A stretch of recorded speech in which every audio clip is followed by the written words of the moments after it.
In this video, we will begin adding the header portion of our web page. Before that though, let's look at a few things about our mockup. First, we can think of this top portion from the navigation bar to this baby image as the header section. Then from the tagline to this portion with the paragraph and this other image, we can think of that as the main section. And then the bottom portion with a navigation section and a copyright line, we can think of that as the footer. Another thing that you'll notice is that I turned on the guides for this mockup. And based on the guides, you'll see that I have 12 columns. 1, 2, 3, 4, 5, 6, 7, 8, 9, 10, 11, 12. I have divided my columns because it makes it easier for me to arrange my elements that way. This is what I mean by the grid system. It brings visual structure and balance to site design. It's pretty useful for organizing and presenting information, especially if you are creating a web page that's meant to be responsive. For example, this top graphic right here, this is what this page would look at desktop size.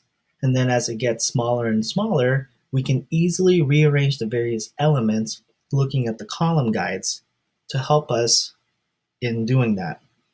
Now, of course, for our class, we will be sticking with fixed width design, but it doesn't mean that we can't use the grid system to arrange our different elements within the page. And for now though, let's just stick with adding all the different elements first to our HTML, and then we'll worry about how the grid system fits into making this particular design work. So let's go ahead and go to our HTML and add the header section, the semantic tag for header portions of websites. And as we prepare to create a multi-column design for our website, our web page, let's take a look at a slide from chapter 15, creating multi-column layouts. To create a multi-column layout, we can use a div for each column. A div is a block element container. As a block element, it will take up the entire width of its container. So for us to overcome that default behavior, we have to use the float property so that they can be positioned next to each other. And the float property would not work that well if we don't set a width for the columns. But all that will make sense when we set up the different selectors for controlling column width and all that. For now, let's just stick with creating a div or using a div or some type of container for each column. Looking at our mockup, you can think of this navigation bar as having 3 columns. Here's one for the Ragus photography text. You can think of that as a column. And then to the right of that column would be the navigation links, home, contact me, galleries, services, and blog. And then to the right of that would be this social media icon, which is 1 column wide.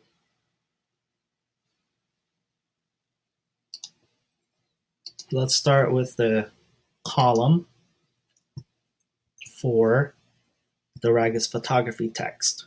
So we'll create a div for that, opening div, closing div.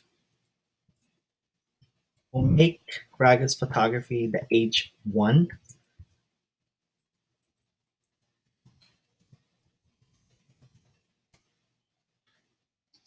And for the second container, instead of using a generic div, we will use the nav tag for that. Since this will be the navigation portion of the website.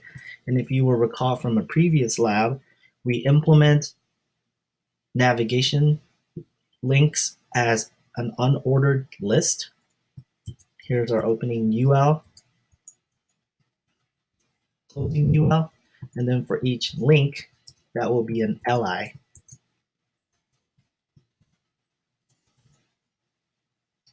Five links would be home, contact me, galleries, services, and blog.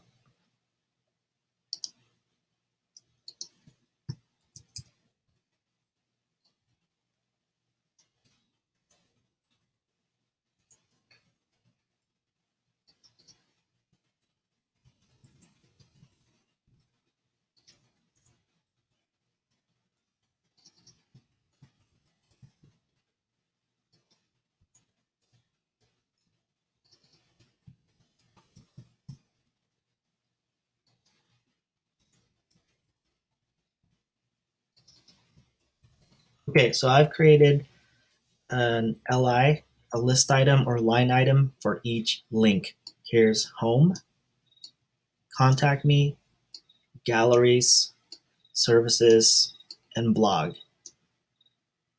For the last column, we will use a div one more time, and this div will contain that Facebook icon.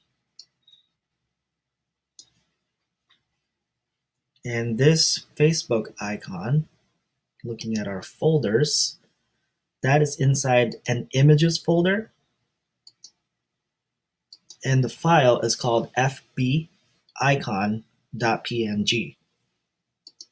We will be using a relative link based on where index.html file is, this file. img, and then for the src, relative to index.html, we are telling the web browser to look for an images folder, and then inside that images folder would be that PNG file, fb-icon.png.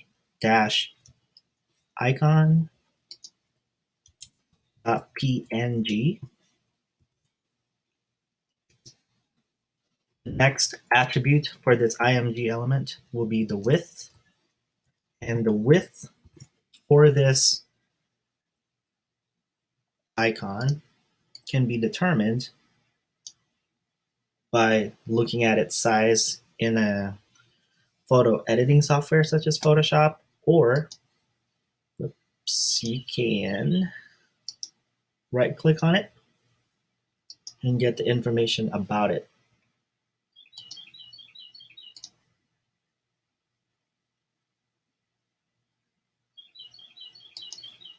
It's 33 by 33. Or going back to my Photoshop, image size, it tells me that it's 33 pixels by 33 pixels. For the width then, we'll make that 33. And for the height, we'll make that 33. And then the alt, we'll say Facebook logo. As a self-closing element, we will close this img element with a / and a greater than sign. All right, so that would be the 3 different columns in this header bar. Ragus photography as a div, the navigation links inside a nav, and then the Facebook icon inside its own div. Let's save that and check out a preview of our index.html.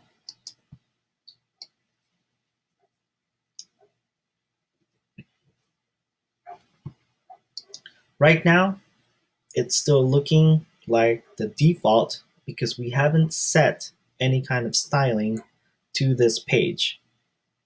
Each div or nav or container is taking up the entire width. For example, this Ragus photography, if I right click on it and choose inspect, and hover over div, that highlighted portion tells me how much room div takes up. And as a block element, it even tells you right here, as a block element, it will take up the entire width.